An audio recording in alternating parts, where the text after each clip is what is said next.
Sa ambush interview po kagabi ni VP Sara, binanggit niya na yung pag-aresto kay dating Pangulong Rodrigo Duterte is parang state kidnapping daw po. Any reaction from the palace? State kidnapping. What does he mean by that? Now, what does she mean by that? State kidnapping. Well, I guess I have to stick with the word kidnapping. Ano-ano po ba yung elements ng kidnapping? Ba?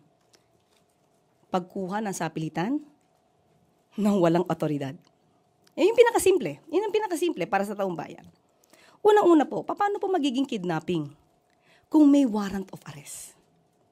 It was issued by an authority, by the court. Kapag ka po meron ng issuance ng anumang order from the court, we have to comply. Especially sa ating po nangyari ay through Interpol.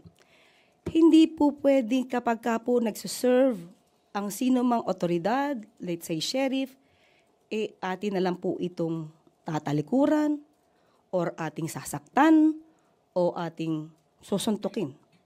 Hindi po pwedeng ganun. Kung ano po ang nandiyan at legal po na masasabi nating order from the court, we should abide. No? We should abide by that. So wala po ako nakikitang kidnapping dahil hindi nga po ito sa puwersahan at lahat po ng elemento na dapat pong gamitin para maging masabing valid yung warrant of arrest at yung paghingi ng assistance ng Interpol ay nandiyan naman po. Kompleto po tayo ng papel.